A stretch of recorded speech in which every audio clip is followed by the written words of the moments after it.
Good morning, Mr. Chairman. This is Jason. It looks like we have all commissioners with the exception of Commissioner Hall, and we also have General Counsel present. Okay, I'll just give it another minute or so. Sure.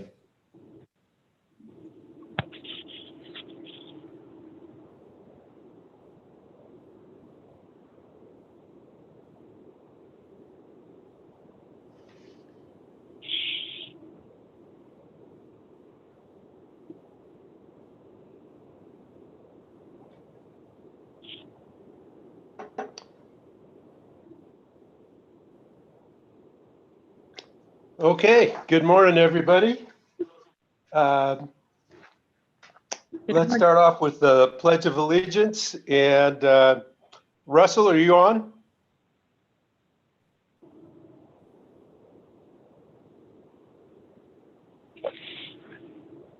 Yes, Mr. Chairman, can you hear me? I had to unmute myself. Yeah, I figured I wanted to hear you say the pledge, so. All righty. I Go pledge ahead. allegiance to the flag of the United States of America and to the republic for which it stands, one nation, under God, indivisible, with liberty and justice for all. I salute the flag of the state of New Mexico, the Zia symbol of perfect friendship among united cultures. Well done. Consideration and approval of the agenda. Mr. Chair, I'd like to make a motion to approve the agenda as presented. Okay. I'll second that. Commissioner Espinosa, or Vicente Aguilar and Commissioner Espinosa. I wanted to pull two items from consent just for brief discussion. That would be item number 2 on the financing issuance by New Mexico Gas, and item number 3 on the pipeline. So just for That's fine to approve as amended. just for Mr. yeah, Chair, just I'd for like- brief. Yes, I would like to also approve as amended. Okay. Thank you. Uh, One second. Can we please take the roll, Michael?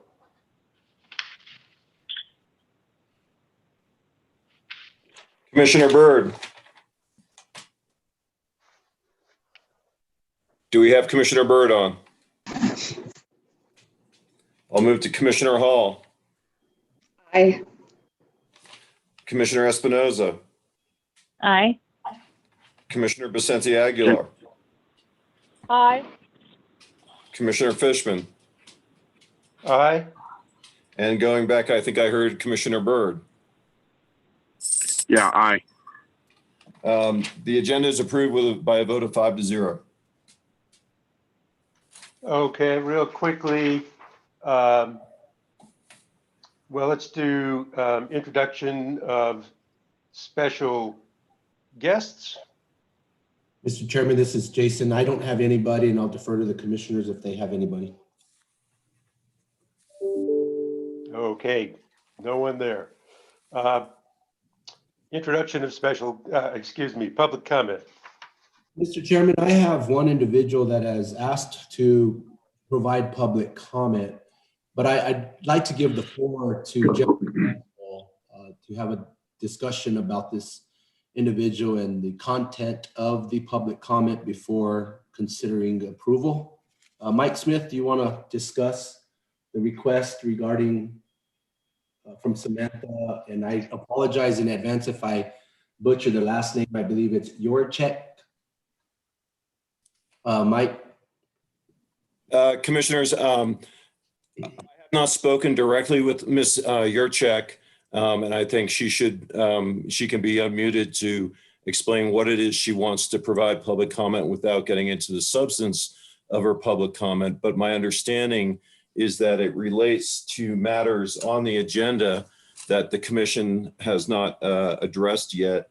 That is the regular action item A7, which are the cases 20-00181 TREN and 20-00187 TREN. These are enforcement actions brought in the form of complaints by individuals against Running Bear, Rescue, DBA, Rocky Mountain EMS.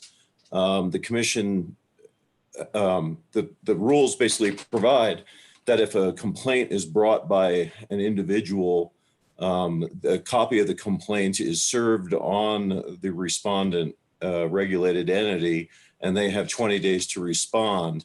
That period has elapsed and we have answers. However, the commission has not addressed a proposed order yet, which is what is on the agenda today, regarding whether there's probable cause based on the allegations in those complaints, to open a proceeding against the regulated entity. I understand Ms. Yurchek wants to address those complaints and basically add her own experience as a ex-employee of the regulated entity. The problem that I have with that is that our open meeting policy provides that public comment will not be permitted on matters that should be addressed appropriately as the subject of an informal or formal complaint before the commission. So to the extent that Ms. Yurchek wants to add her own experiences complaining about the regulated entity, even if she does not want to actually file a complaint, I think that still is a very problematic public comment when we have not addressed the complaints so far. And I think it really needs to be vetted with her comments need to be vetted with our transportation division staff, who are responsible for ensuring that regulated entities are in compliance. And the basic reason being that if she's adding, even if she does not want to bring her own individual complaint, if she's providing testimony essentially, or statements that really should be addressed in the form of testimony in the case regarding the complaints, I think it's improper to bring it, to have her state it outside of that proceeding if one is going to be initiated in the form of public comment rather than sworn testimony in the proceeding. Mr. Chair? So if we want to, Yes. I'm sorry. Go ahead, Val. Commissioner Espinosa. Thank you. That's fine. Thank you. And thank you for your details, Mr. Smith. I think that's part of the problem that we've had when we move public comment before the agenda rather than after. So I think this is, I would like to hear, and I'm sure whomever is speaking will be careful not to go beyond the comment that they're making, but I do wish to hear the woman on the line if that's at all possible. Michael, did you have any other comments? I think we were getting the gist of it, but. Yeah, I mean, I basically don't, we have a potential proceeding in front of us, and I'm afraid that Ms. Yurchek's comments, if they range into comments, factual comments about the operations that are the subject of the complaint, that we potentially taint that proceeding.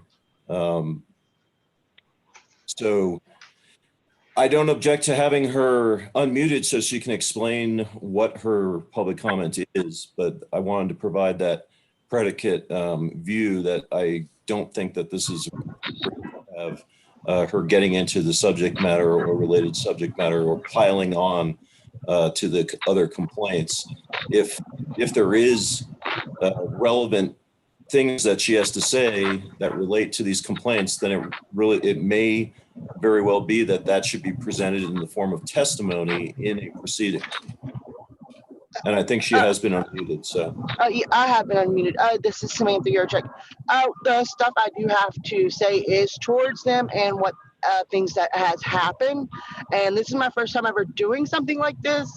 So I don't exactly know how I need to do this or how I need to put it or anything like that. So I don't, like you were saying, it might be a testimony. I'm not for sure. So I'm not for sure how I Mr. need to go Chair? about So, go What if ahead. she waits till, Mr. Chair, thank you. What if she waits till after, and because we have an option for public Yeah, comment after, That's- so maybe she could do it after. that's what I was going to suggest. Let's be sure we've considered item 7. And then if you can hang around, we'll try and move pretty quickly through this agenda. And Yes, sir. we can take your comments at the end of the meeting. Commissioner Fishman, Okay, that sounds good to me. I did want to point out that it's not so much necessarily just a matter of whether we open the case, but if the commission does open the case, based on what she's just said, I think the appropriate way to handle this is that she should speak with our transportation division staff first, and so that they can make a determination whether her testimony, what she's saying may very well be testimony, should be brought in the form of testimony. So, Mrs. Jurchek, if a counsel is correct, Yes, sir. and I believe he is, I think probably your purposes will be better served as well if you talk Okay. with the transportation division Yes, first, sir. and it impacts the case. And we're much better off if we don't jeopardize your case or jeopardize your testimony Yes, sir. by saying it in a forum where it really shouldn't be said, and then someone objects procedurally later on to our final decision. Okay. So if begging your patience, and I know it's a kind of a pain, but please talk with our transportation department. Who would be the right person? Mr. Chair, how about Jason give her the contact information for either Fidel or himself? Yep, sounds good. Jason, can you do Jason, that? go ahead and give her the Yes, number. Mr. Chairman, Commissioner Espinoza, thank you. And Samantha, I will be in contact with you. I have your information available to me. And thank you, Mrs. Jurchek, if I'm pronouncing that correctly. Thank you for your patience. Yes, sir, you are. Thank you. Okay, consent action items. I'll move the consent as submitted minus the 2 that you pulled from the agenda. I'll second that. This is Commissioner Hall. Oh, thank you. Michael, call the roll. Excuse me. I will read the items for the record. Right. Consent action items consist of case 20-00186 TRM in the matter of the application of the Village of Eagle Nest DBA Eagle Nest Volunteer Ambulance for reissuance of certificate number 14994 and temporary authority to provide ambulance service. The next case is case 20-00201 UT in the matter of the application of Zia Natural Gas Company, a division of Natural Gas Processing Company, for continued use of its purchased gas adjustment clause. Case 20-00205 UT in the matter of the temporary moratorium on residential utility disconnections during the time period COVID-19 pandemic emergency orders are in effect as authorized by 17-9.560, 1710-650 and 17.12.760 NMAC. And then case 20-00199 UT in the matter of the application of Continental Divide Electric Cooperative, Inc. for approval of the transfer of certain assets to the Pueblo of Acoma and for abandonment of such assets and service therefrom upon transfer. I will take the roll. Commissioner Byrd. Aye. Commissioner Hall. Aye. Commissioner Espinoza. Aye. Commissioner Vicente Aguilar. Aye. Commissioner Fishman. Aye. Mr. Chairman, Commissioners, the consent action items are approved by a vote of 5-0. Okay. And let's take the, I just had a couple quick questions on the couple items that we pulled. If we're comfortable going to that.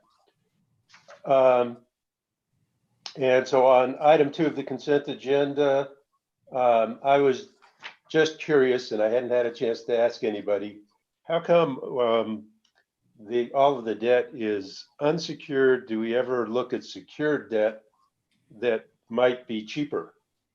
And is there any kind of policy or reason that unsecured is preferred? Good morning, Commissioner, Commissioners and Chairman Person. Can you hear me? It's Ashley Schonauer. Yeah, thank you, Ashley. Well, unfortunately, the hearing did not, well, the proceeding did not get into the issue that you're talking about. Okay. So I'm not aware of any policy regarding the pursuit of secured versus unsecured debt. I know that in this case, the debt that they are currently refinancing was originally secured debt, and they moved to unsecured debt. I mean, I guess, when you move from secured to unsecured, you relieve some of the potential encumbrances on your property, and probably frees up some more financing possibilities. But that's not a question really that was addressed in this case. Okay. Yeah, and basically what you just said was what I was thinking might be the reason. Is that something we normally ask in these procedures, or I guess it's not? I've done these cases for several years now, and it's not an issue that's come up in my experience. Okay, well, thank you. So given that, I don't have any particular problems. I just kind of wanted to inform myself for future proceedings. And procedurally, Michael, the best thing here to take this item and put it up for a vote? Mr. Chairman, yes. Okay. So moved. So, So moved. okay, terrific. I'll second. And I'll second. We got it Roll. seconded? Yes, you got a second from me. This is Commissioner Hall. Yeah, thank you. Mr. Take the Chairman. roll, Michael. Okay. Commissioner Byrd, Aye. Commissioner Hall, Aye. Commissioner Espinoza, Aye. Commissioner Vicente Aguilar, Aye. and Commissioner Fishman. Aye. Mr. Chairman, here's case 20-00180 is approved by a vote of 5-0. Thank you, Michael. And then in the other item pulled, item 3 from the consent agenda, the application of New Mexico Gas Company for authorizations to purchase a 24-mile section of pipeline. And I guess now they're taking on another, I can't remember, is it 19 miles or something? 16 miles. 16 miles. 16. And my only question there was, I'm assuming in the original order, we covered whatever potential liabilities might be attached to that line. And we have all that, we have that information on the record from prior consideration of the case. To the extent, I believe what you're asking, yes, we did address. This is a line that they have been operating under lease for a number of years, and it provides the only gas to that area. So they do have some expenditures that are required to be made to the line that in addition with the purchase price, they will likely be, I'm sure, trying to recover their next rate case. But yes, there is a purchase price that will go along with that. Okay. And the whole point is it's much cheaper than trying to build a new line and trying to deal with any service interruptions. Correct? Okay. Thank you. That's all I needed to know. So with that, I'll move for approval on 19-00318. Second? Second, Valerie, thank you for the second. And go ahead and call the roll, Michael. Commissioner Byrd, Aye. Commissioner Hall, Aye. Commissioner Espinoza, Aye. Commissioner Vicente Aguilar, Aye. and Commissioner Fishman. Aye. Mr. Chairman, Commissioners, the proposed order in case 19-00318 is approved by a vote of 5-0. Okay, let's go on to regular action items. Item number 7, in the formal complaint of Wendy Jo Ashworth against Running Bear Rescue. Mr. Chairman, there's one other. Oh, and in the matter, thank you, in the matter of the formal complaint of David Killinger against Running Bear Rescue. Hans. Yes, thank you, Chair Fishman. Good morning, Commissioners. This matter comes before the Commission on the formal complaints of Wendy Jo Ashworth, which is 2181, and David Killinger, 2187. Running Bear Rescue, DBA Rocky Mountain EMS. The complaints were filed 9 days apart and both contain allegations regarding driver safety, patient safety, vehicle maintenance, and registration issues. Running Bear filed answers to both complaints. The first was filed on October 13th for 2181, and the second answer for 2187 was filed on October 21st. Under 1.2.215 NMAC, upon the filing of an answer, the Commission shall evaluate jurisdiction and probable cause and can dismiss in part the allegations that it finds a lack of jurisdiction or lack of probable cause. Accordingly, the proposed order that I present to you today dismisses certain allegations in both complaints where the Commission lacks jurisdiction. The remaining allegation then finds that probable cause exists for those allegations and orders staff to investigate the allegations and respond by November 30th to 13 questions concerning the remaining allegations. The proposed order further assigns the matter to hearing examiner Carolyn Glick, consolidates the two complaints, 181 and 187, for the efficiency of the docket and investigation, and removes the formal complaint of Wendy Jo Ashworth from the Commission's e-docket due to potentially confidential information of third parties contained in that formal complaint. I'd just like to note that the complaint has been previously limited to public view. This would just make it an official order of the Commission to protect those third parties that were mentioned in that complaint. With that, I'll stand for any questions from the Commission. Mr. Chair, can those documents or information not be redacted rather than removed completely? Hans? I'll defer. I believe that we could require records to redact that information and post a redacted version. I believe that is possible. Mike, if you could confirm that, if we've done that previously.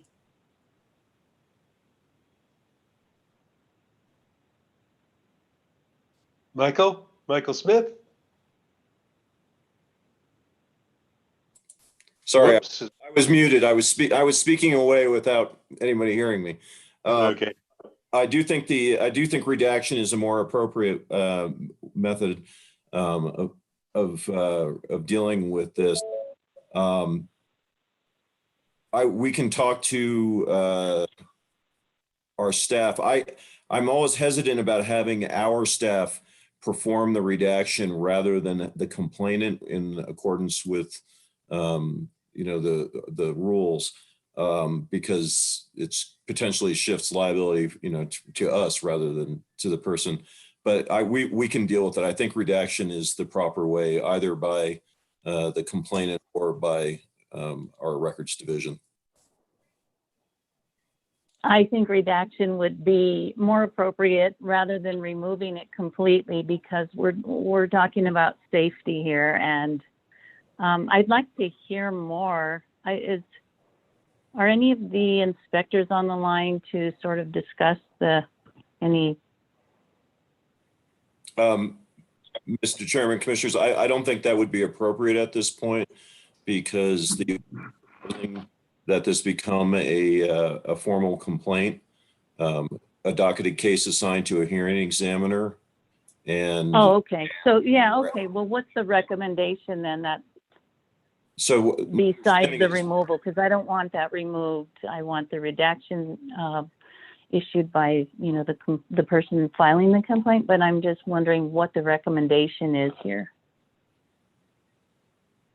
I guess I'm going to turn this back to Hans, because I'm not as familiar with the specific language that was used in the documents, but to the extent that it can be easily redacted, we can, the agency can do that.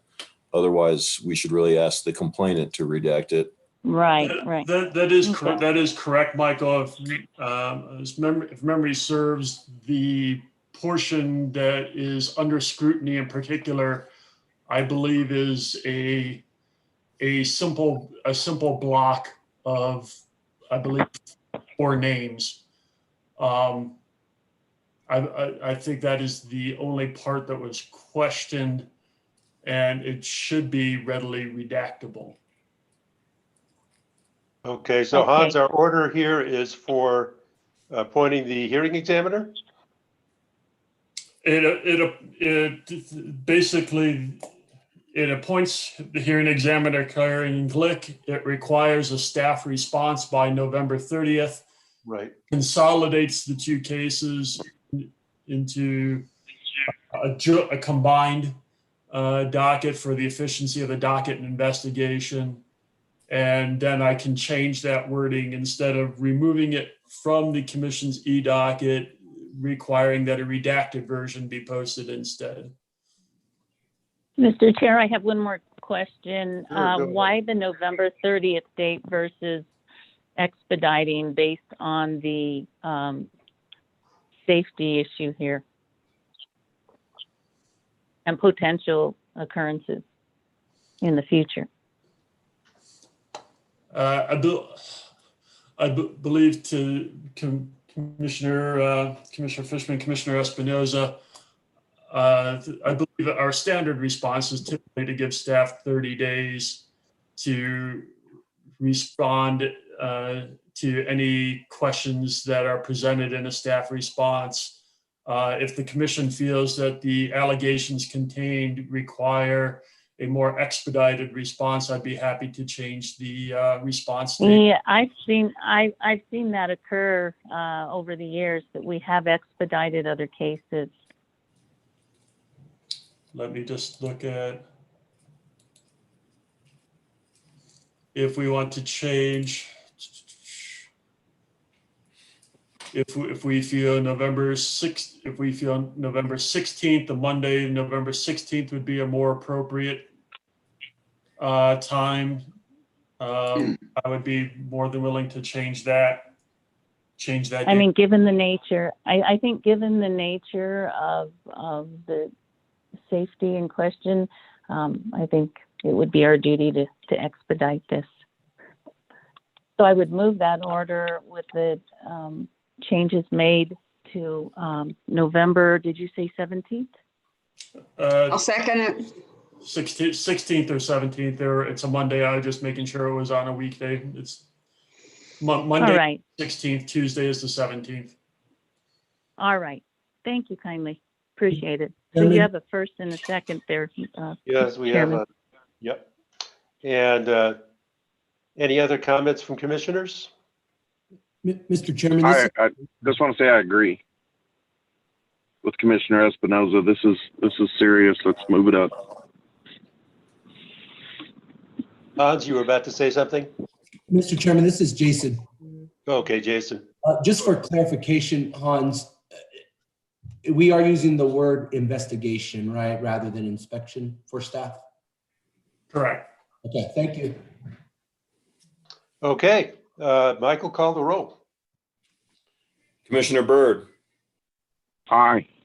Commissioner Hall, Aye. Commissioner Espinoza, Aye. Commissioner Vicente Aguilar, Aye. and Commissioner Fishman. Aye. Mr. Chairman, Commissioners, the proposed order in case 19-00181, 20-181 and 20-187 are approved by a vote of 5-0. Item number 8, 20-00087, application of Public Service Company New Mexico for approval of its electric energy efficiency program. And Carolyn Glick, are you on? Can you hear me? Can you hear me? Please take it away. Yes. Okay. I'm going to be reading from my summary, which begins on page 3 of my recommended decision. In this case, PNM seeks approval of its 2021 Energy Efficiency and Load Management Plan to be in effect for 2021, 2022, and 2023. PNM proposes to continue all of its existing programs with some enhancements and budget changes and add 2 behavioral-based energy efficiency programs. PNM proposes an advanced metering infrastructure, or AMI, pilot program, as it was ordered to do in a previous case, but PNM does not recommend approval of this pilot program. The 2021 plan differs from PNM's existing plan in the following principal respects. First, 2 behavioral programs, 1 residential and 1 commercial, are being proposed. The residential behavioral program, called the Home Energy Reports Program, would provide customers with reports comparing their energy use to that of similar homes or to their previous 12 months of energy use.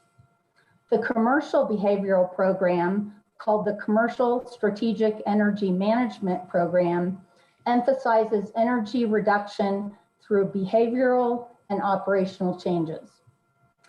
The AMI pilot program is being proposed but not recommended. This program would install 5,000 smart meters, which would allow customers access to real-time energy use data to monitor and control their energy use. It would cost about $2.9 million. PNM does not recommend approval of the program because its estimated UCT in 2021 is 0.003.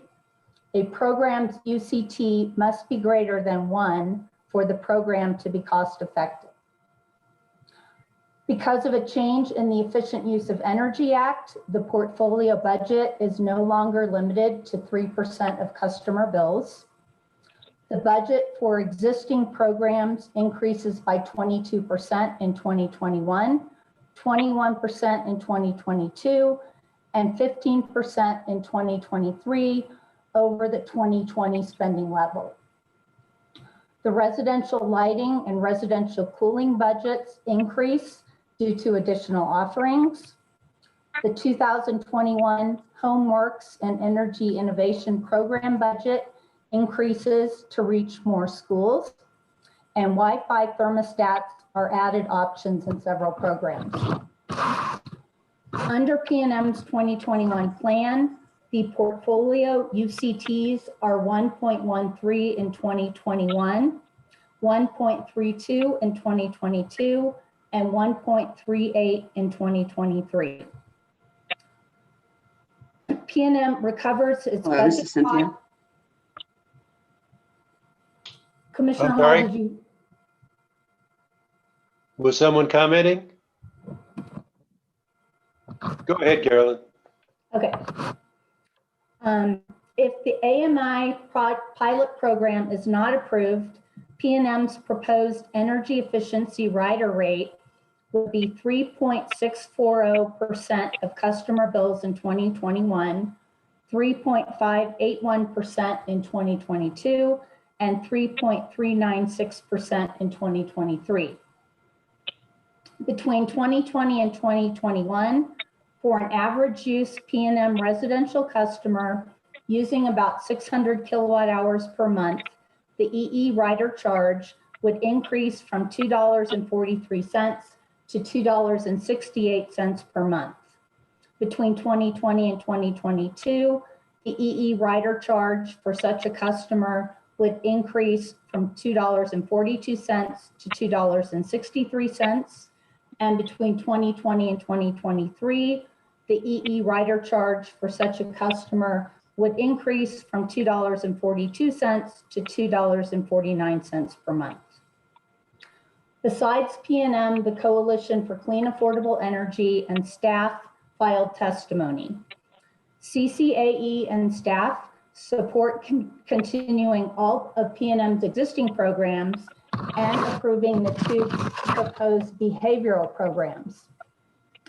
CCAE and staff, like PNM, do not recommend approval of the AMI pilot program. CCAE recommends many changes within the programs. PNM generally agrees with CCAE's recommendations, but says that it cannot commit to implementing them until it has determined that they are cost-effective and consistent with market demands for the programs. Therefore, PNM agrees to study the recommendations and to implement them if they do not reduce the overall cost effectiveness of the programs and are consistent with market demands. PNM plans to complete that study by the end of 2020 and implement desirable recommendations in early 2021. CCAE is satisfied with PNM's response, but asks the Commission to require PNM to report the results of its study and state what recommendations it will and will not implement. The primary contested issue is CCAE's recommendation that the budget for the Commercial Comprehensive Program be increased by about $209,000 in 2022 and $388,000 in 2023. CCAE recommends using the additional funding to increase marketing and incentive levels in the quick saver portion of the program because small businesses in particular need help in cutting costs.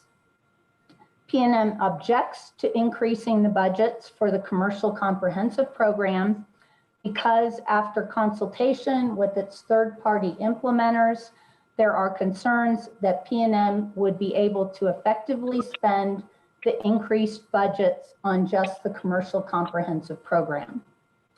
I found that PNM's proposed 2021 plan should be approved, except as all parties recommend, the AMI pilot program should not be approved because of its projected low UCT and its failure to offer potential benefits of advanced metering. PNM's proposed profit incentive mechanism, as revised in its rebuttal testimony, should be approved. CCAE's recommendation to increase the 2022 and 2023 budgets for the Commercial Comprehensive Program should be rejected based on PNM's testimony that it might not be able to spend the increased budgets on just that program. PNM should be required to study CCAE's recommendations and to implement them if they do not reduce the overall cost effectiveness of the programs and are consistent with market demands. Finally, PNM should be required to report in this docket by February 1st, 2021, the results of its study and state what recommendations it will and will not implement. And I'm available for any questions. Commissioners, any questions? I'll move the order. Great job, Carolyn, as always. Thank you. I'll second. I'll second. Any, Michael, call the roll. Commissioner Byrd, Aye. Commissioner Hall, Aye. Commissioner Espinoza, Aye. Commissioner Vicente Aguilar, Aye. Commissioner Fishman. Aye. Mr. Chair, Commissioners, the proposed order in case 20, order adopting the recommended decision rather, in case 20-00087 is approved by a vote of 5-0. Okay, on to agenda item 9, in the matter of the application of Public Service Company for approval of renewable power agreements and energy storage agreements and proposal for demand response plan pursuant to order on case number 19-00195. Ashley? Commissioner Fishman, Anthony is going to be presenting this one. Terrific.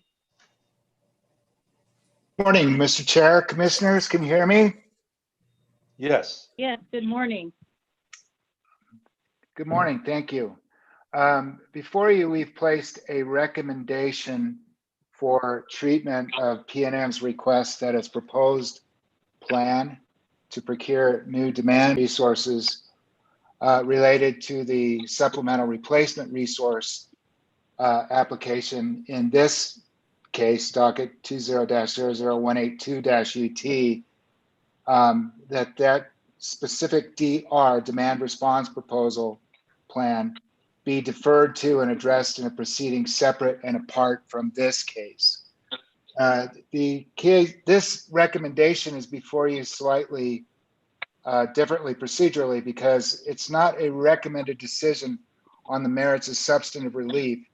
It's a recommendation to treat substantive relief in an application separately. That's why you see the citation in the recommendation at the beginning of the recommendation to 1.2.229C9, the catch-all provision, which provides that hearing examiners may take such, and I'm quoting, other action as may be necessary and appropriate to the discharge of their duties consistent with the statutory authority or other authorities under which the commission functions and with the rules and policies of the commission. So we were trying to find the appropriate cubbyhole to put this before the commission pursuant to PNM's request, which was made in the application filed in this case on September 28, 2020.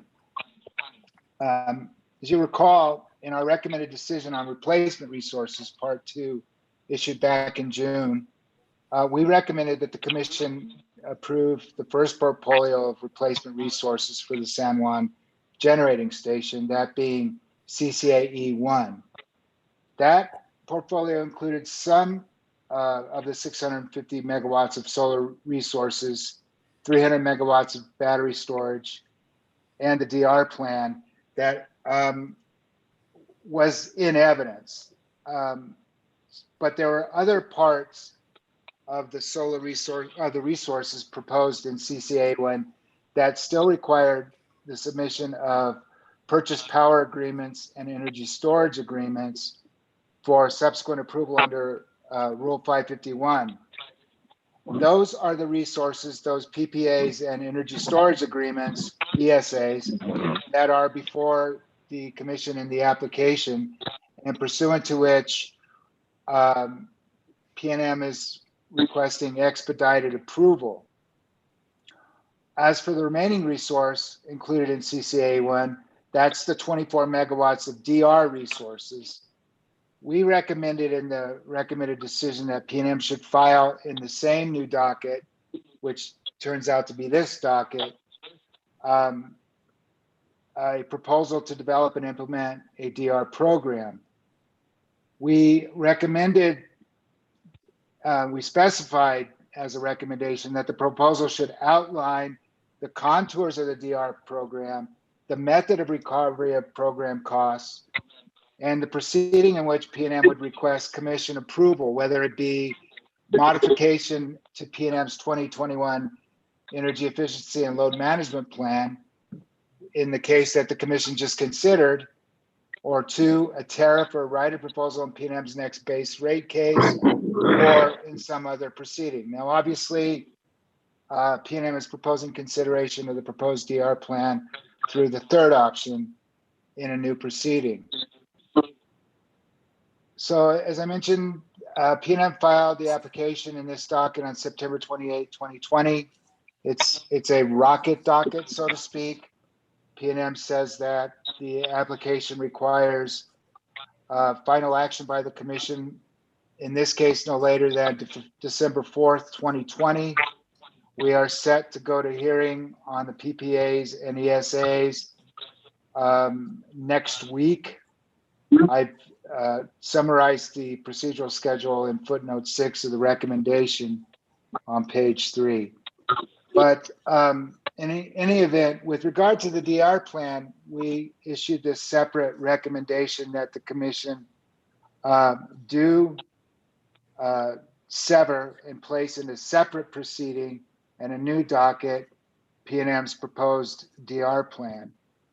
PNM, in addition to requesting the expedited approvals of the solar and battery storage agreements, as I mentioned, PNM requests that the commission find that it complied with the requirement in the recommended decision to provide the commission with the contours, the general outlines of a new plan to procure DR resources, that component of the San Juan replacement portfolio, as directed in the commission's final order in this case. So with regard to why PNM's requesting that the review and approval of a proposed DR program be deferred, PNM stated that it had received proposals for what appear to be one or more credible DR programs at a reasonable cost to customers. However, PNM advised that additional time was required to clarify the potential parameters of the proposed DR programs, to negotiate final contracts, and to develop a cost recovery proposal for the final proposed DR program that would be part of the replacement resource portfolio overall. PNM earlier on in the application anticipated that the company would be able to file an application for approval of a final DR program by October 30th, 2020. However, on October 22, 2020, this last week, PNM filed a motion for a 14-day extension of the October 30th, 2020 deadline set forth in our recommendation before the commission now to file the application for approval of a proposed DR plan in a new docket. PNM reports that the reason for the extension is that its preferred vendor and itself, the company, have been diligently pursuing negotiations for an agreement for an effective and reasonable cost DR program as directed by the commission. Nevertheless, the complexities of the final contours of such a program and the contractual terms and conditions require additional time before a final agreement for a DR program can be completed. Accordingly, the vendor asked that PNM request a reasonable extension of time to complete contract negotiations. PNM concurs with the vendor and suggests that the commission extend the deadline for filing a proposed DR plan by 14 days. Ashley and I recommend in the recommendation that, having considered the statements in support as well as PNM's proposal, the statements in support being those listed on, I believe, page 8, 7 through 8 of the recommendation, those statements being from CCAE and New Mexico Affordable Energy Alliance, New Mexico area. There were no statements in opposition, although we allowed for statements of position on quote unquote bifurcating PNM's DR plan. Technically, it's not a bifurcation because bifurcations tend to involve consideration of relief or issues in the same phase of proceeding. This would be an entirely separate proceeding In any event, CCAE and New Mexico area are the only two parties to weigh in on this issue, and they recommend approval of our recommendation. So Ashley and I find substantial merit in having PNM's proposed DR plan addressed in a separate proceeding. We believe that the interests of clarifying complex issues and administrative efficiency will be served by deferring consideration of the DR resources to a discrete proceeding, not burdened by the compressed procedural schedule established in this case to review the solar PPAs and ESAs for which PNM is seeking approval in this application. Therefore, we recommend specific recommendations are A, at the end of the recommendation, that the commission find PNM has complied with the requirements to provide the commission with the contours of a plan to procure the DR resources component of the San Juan replacement portfolio as directed by the final order in case 19-195 UT. Approves deferral of consideration of PNM's proposed DR plan to a separate proceeding. C, opens a new docket for consideration of PNM's proposed DR plan. D, directs PNM to file in the new docket an application for approval of its DR plan by now, instead of October 30th, 2020, by November 13, 2020, pursuant to PNM's motion for extension. And E, designates me as hearing examiner to preside over the new proceeding to consider PNM's proposed DR plan. And Mr. Chair. With that, Mr. Chair, I'll go ahead. I'm sorry, Commissioner Hall. Commissioner Hall, go ahead. I was just going to say, I think I'd like to move the order. I think it's quite reasonable to do this, and the two parties in the case are supporting it, and it would slow down the, according to CCAE, and it would slow down the process for the expedited portions that we want to pursue. So that's why I'd like to move the order. You have a second? We've got a Commissioner Hall moving and a second from Commissioner Espinoza. Any discussion? I do have a couple of comments. Okay. A couple of questions, Anthony, on in this separate case on the demand response, there was a bidding process that occurred. Will this case, as usual with resources, provide interveners an opportunity to review the various proposals that came in? Mr. Chair, Commissioners, I anticipate that while PNM states, yes, the short answer is yes. I'll Okay, leave it good. at that, because I can get that the commission would like to move this along. So yes. Yeah, that's all I needed to know. And I will allow for, I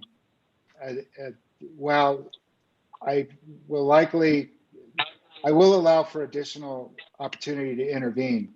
I think the case will, since it's a new proceeding, we don't know the parameters or the contours of the DR plan. It will require some form of new notice, probably publication and posting to PNM's website, and it will allow for additional time to intervene. Terrific. And just as a comment, I think this is an important thing to get right, this DR portion of the portfolio, because the flexibility it adds creates a lot more opportunities to cost effectively integrate all of the renewables that we're asking PNM to bring into play. And, when we talk about integrating, having that flexibility is just terrifically important. So I think this is a significant piece of the portfolio. So with that, let's go to a vote. Michael, call the roll. Commissioner Byrd, Aye. Commissioner Hall, Aye. Commissioner Espinoza, Good job, Anthony. Aye. Commissioner Vicente Aguilar, Aye. and Commissioner Fishman. Ditto, Anthony. Aye.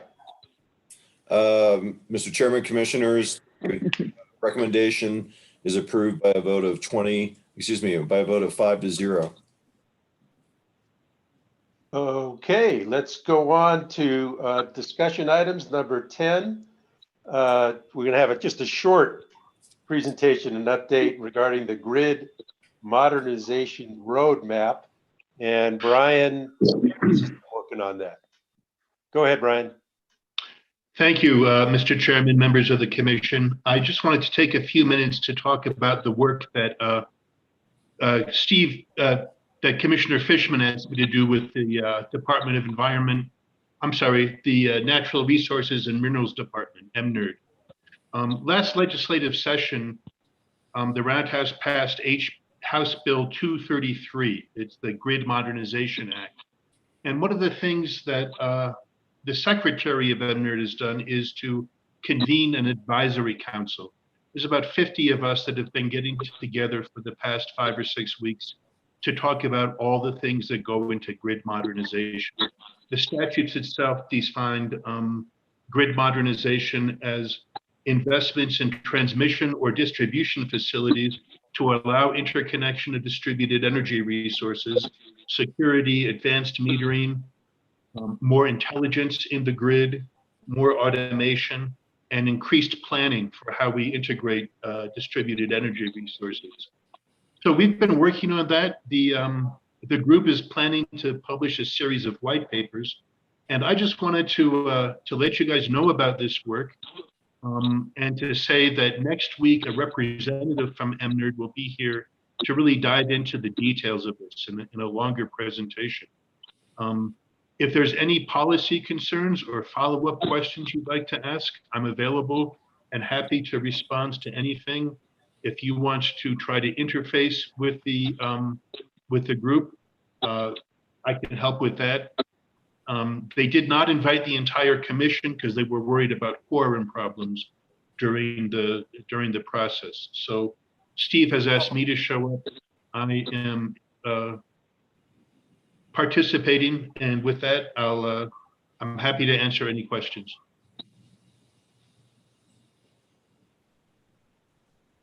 Any questions from the commission? So Brian, just I'll ask a question. With the white papers and the roadmap that's developed, is the roadmap just a set of policy recommendations, or is there any particular authority behind it? What's that final? What's the impact of that final product? It's 100% policy, and it's been a way for the industry, for advocates, for all sorts of stakeholders to get together and be able to talk about things without the threat of adjudication hanging over them. So it's purely policy. There's a lot of recommendations that may be made for either rulemakings or adjudications in the future. But right now it's at a very, very high policy level. Okay, well, thank you for updating us on that. My pleasure. So now we're back to public comment. Do we have anybody who's hit the list since we last talked? No, Mr. Chairman, that's all we have. Okay. Communications with Chief of Staff. Thank you, Mr. Chairman. I have quite a few things, but it won't take me long. Just real straight to the point. First, I hope everybody safe travels during this weather that we are all experiencing. We hit with a pretty good first storm this year, so please be cautious. Give yourself a little bit extra time, especially for those staff members that are out conducting inspections and investigations. Obviously, with the inclement weather, we always bring staff's attention to the policy, but since we're teleworking, it may not be applicable to have and require 2-hour delays. And so that's probably why I didn't get anything from my office regarding that issue. Also, a reminder, open enrollment. We have a couple of more days left with open enrollment. So be sure you get your benefits submitted. We have 4 meetings left that remain this calendar year. So I suspect some of the agendas are going to be busy moving forward. I also have heard that last week's streaming of our open meeting was successful.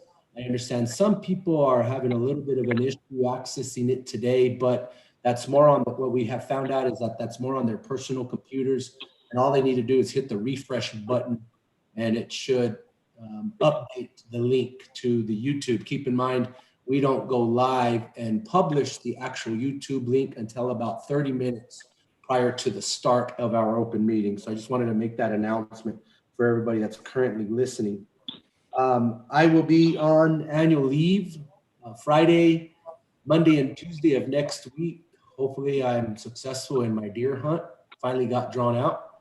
I want to congratulate all you Dodger fans winning the World Series this year. Kind of an interesting year, and also just a friendly reminder to everybody to go exercise your right to vote. A few more days left in that. And that's all I had, Mr. Chairman. I'll stand for questions. Thank you. Any questions? Hey, good job. No questions, but good job on your draw, and be sure and share the jerky, would you? Definitely. Thank you, Commissioner. Mr. Chair, Yes, Commissioner Byrd. thank you. So Jason, just clarification, we're not really live feeding, are we? We're doing a tape delay. Actually, Mr. Chairman and Commissioners, there's a lag between the live Zoom and YouTube of about 8 to 10 seconds. Okay, but you just said it was about 30 minutes before you started uploading. Right. So at 9 a.m., I log into Zoom, go live on YouTube. And so the link on our website isn't updated until I create that stream, is what I'm saying. Because there's a unique code that YouTube issues us that we have to update the website. And so if they're trying to log in and watch it any earlier, they'll have to refresh their browser. Ah, gotcha. Okay, Okay. thank you. Yes, sir. Okay, on to communications with General Counsel. I have nothing today. Commissioners, Negative. Good job. nobody needs to flap their gums. Oh, Commissioner Byrd, did I see you? Nope, okay. Well, we are ready to adjourn. Good meeting, folks. Thank you. Thank you. Yes. Thank you. Have a good rest of your week. Thank Thank you. Have a good week, guys.